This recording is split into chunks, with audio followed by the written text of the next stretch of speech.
Oh, hey there. Welcome back to another episode of Dr. Beck's Epicurean Delights. Today's episode is a special one because it contains a recipe that I've wanted to make for a very long time, but never actually got around to making. It's from Ken Albala's Beans, A History. And it's in the section Phaseolus vulgaris, Mexico and the world. Each section of the book is sort of divided up into different areas of the world, and this one comes from Mexico and South America, and it's an Aztec recipe called Ayocotlimolli. Ayocotl is Nahuatl for bean, and mole is a precursor for Molé. So it has ground up chilies in there. So we're gonna make it today, and it's gonna be a lot of fun. And probably a lot of the facts are gonna come from this book and other places I look. All right, let's go do it. I'm Dr. Beck. I got my PhD studying the diets of ancient people, and today I'm sharing my favorite recipes with you on Dr. Beck's Epicurean Delights.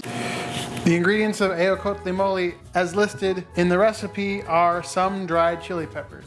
I have some chile de arbol, some Cascavel or Guajillo peppers, and some Ancho chili peppers. Next, I'll need some water and some pinto beans. I'm actually using Mayocoba beans, which I soaked overnight. Let's see how they look today.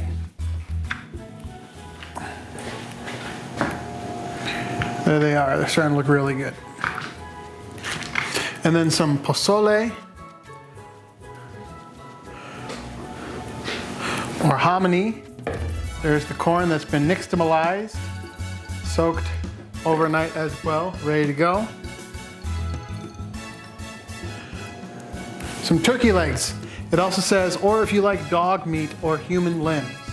They were fresh out of dog meat and I couldn't find any human limbs in the store.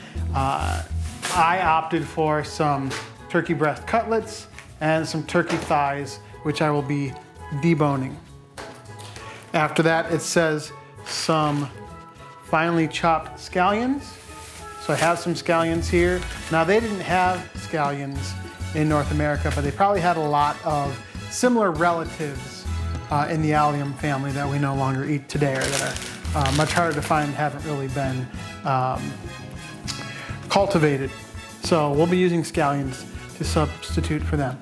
It says a few skinned and seeded tomatoes, which I will be skinning and seeding, and then a square of bitter sweet chocolate. I went with 100% chocolate. If I need to add any sweetener, I will do so as we get to the end. And then finally, a pinch of Epazote, which I have here. One of the first things that we're going to do is soak the hominy and beans overnight. I'm going to be using about 8 ounces of hominy, corn, so about half this container, and 1 pound of Mayocoba beans, or about half of this bag. The hominy is different from other corn in that it has been nixtamalized, which causes it to bloom or sort of puff up once it's been cooked. Nixtamalization is a process where the corn is soaked in a basic solution for an extended period of time in order to make some of the nutrients inside of the corn more available for digestion. That's about 8 ounces. I'm going to rinse these off in the sink and then get them back into these bowls to soak. So I'll be right back. Mayocoba beans are actually a Peruvian bean, something like a pinto bean might be more traditional in this application, but I thought it might be fun to try these. They're both very good beans for making soups and stews, so I don't think it's going to ruin the dish or alter it that much. I'm gonna rinse these as well. Be right back. So here's the beans. So I got the beans and the corn, and I just need to top them off with about an inch or two of water over the top of the beans so they can soak it all up. Now, of course, nowadays, you could probably cook these without soaking them, especially if you had a instant pot. You could probably cook these in a much shorter amount of time without soaking them, but I'm going a little bit old school. I'm not gonna get as old school as maybe the Aztec with their wood burning fires, but I'm going a little bit old school. And then I'm going to cook it all on the stovetop, and it's gonna take all day, and it'll be delicious. So I'm gonna get some water, I'll be right back. I'm just going to fill these up. Get them nice and full so that there's plenty of excess liquid for the beans and corn to absorb. And that should be perfect. All right, I'm gonna leave these overnight, 6 to 8 hours. I'll see you tomorrow morning. The first thing we have to do, the recipe specifies that the tomatoes that we're using are peeled and seeded.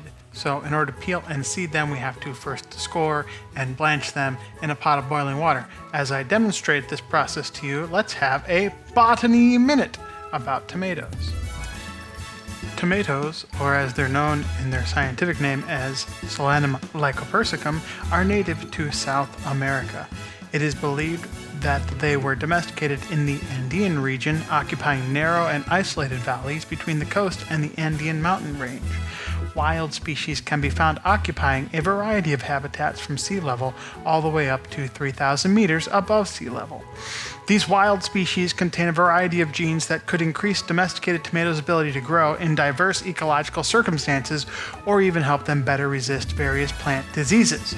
Tomatoes are in the Solanaceae family, along with tomatillos, ground cherries, potatoes, chiles, eggplants, and tobacco.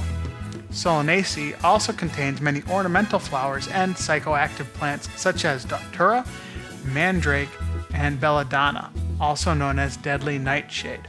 Belladonna got its name from the father of scientific naming, Carl Linnaeus.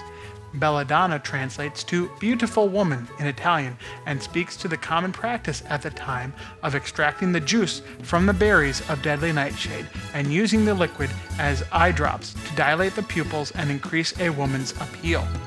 But we're not talking about nightshade today. We're talking about tomatoes.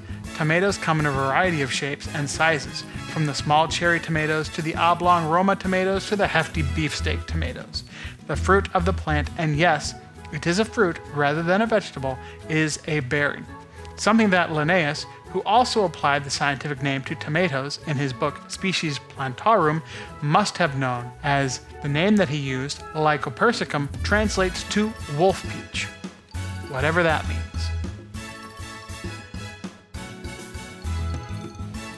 I cannot recall that I've spent much time peeling and seeding tomatoes, or at least tomatoes of this particular shape.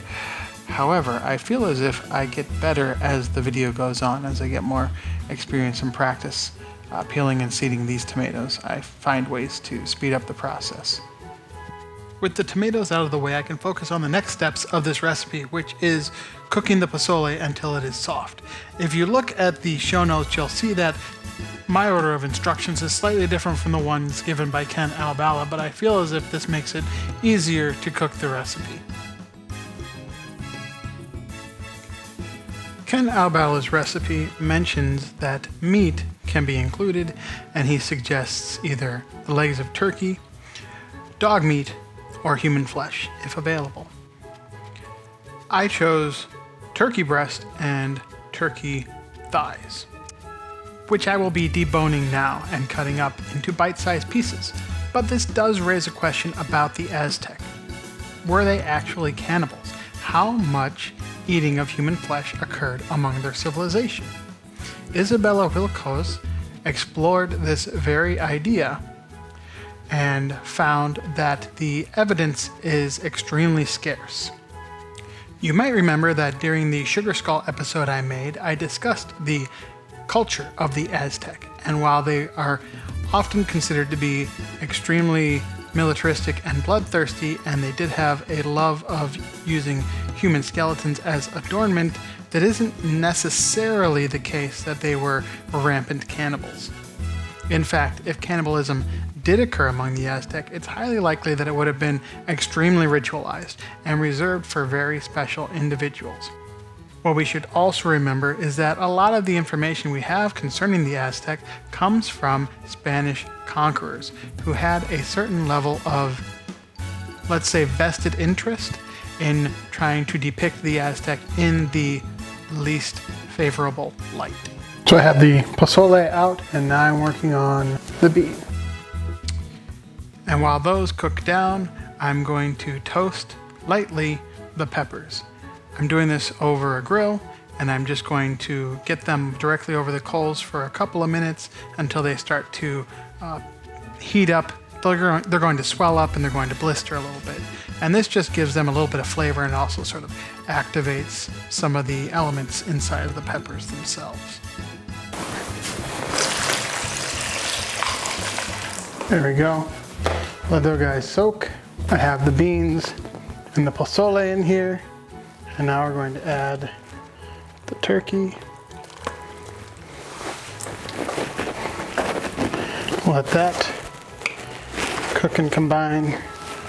All we need to add now is the mashed up chili peppers, the scallions, the tomatoes, the epazote, and the chocolate. There they go. And this pot is getting awfully full, but we don't have much more to add. So we should be okay. Peppers to soak. I will cut up some scallions.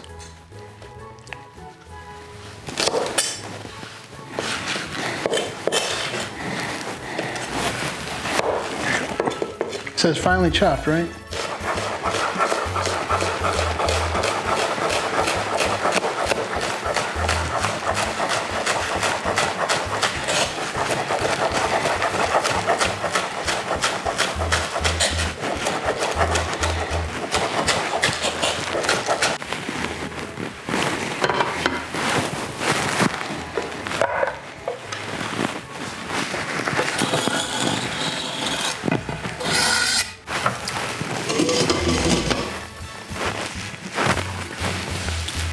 Still waiting on those chilies to soak, so while we're doing that,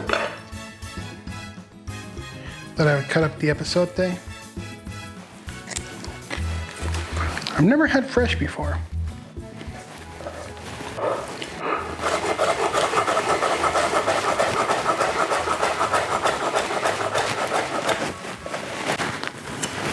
That's probably good. I'm gonna get this in there. So now we're going to destem and seed all the peppers that we have previously roasted. We're going to grind them up in a blender with a little bit of that water that they've soaked in, as well as some of the water from the boiled vegetables and meat that we've already cooked up. And while I do that, it might be good to talk about this recipe. Today we are making Ayocotlimolli. According to Ken Albala's book, Ayocotl means beans and moli means sauce. So we are making essentially a bean sauce. Moli here is the Nahuatl precursor to a modern Molé, which you might have heard of before. According to Hongu et al. In 2016, they wrote that modern moles are not only often thought to be high in fat and sodium, but also extremely unhealthy. This is not, however, necessarily the case. Modern moles are, however, incredibly diverse and complex sauces that combine many ingredients and can take several hours to prepare. I should make it known that while modern moles owe their origins to the recipe I will be making today, moles today contain ingredients that originated in areas of the world much further afield than the Americas. Things like cloves, coriander, and sesame seeds are common ingredients today that the Aztec would not have had access to before European colonization.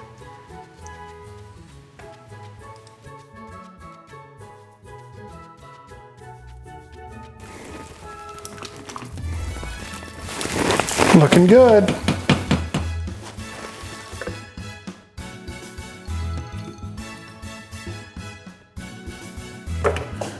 to try it out.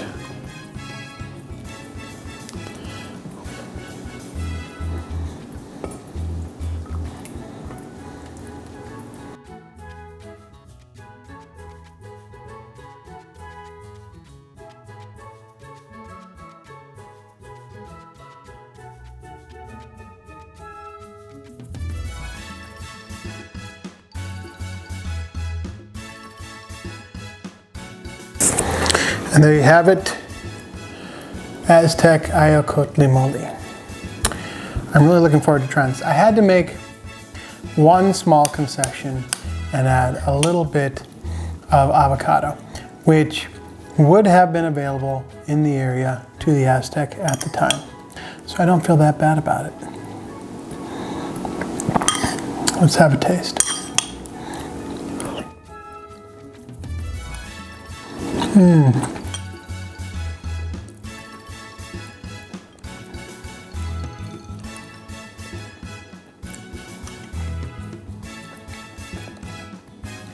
That's fantastic. There's a rich heartiness to it.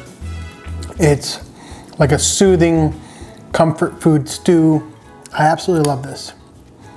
This is wonderful. The beans are great. The corn's great. The peppers are not exceedingly spicy, the chiles that I put in there, even though it looked like I might have added a lot. Instead of being like a capsaicin burn, it's more of like a warming effect. It's very good, very hearty, very soothing. This is like a bowl of chicken noodle soup. I just love this. This is terrific. I'm so glad that I took the time to try this recipe. I recommend you do the same. That's all I have for today. Don't forget to subscribe and also leave a comment below and let me know if you have any other suggestions for the site. Thank you so much. I'll catch you next time on Dr. Beck's Epicurean Delights. Going back in.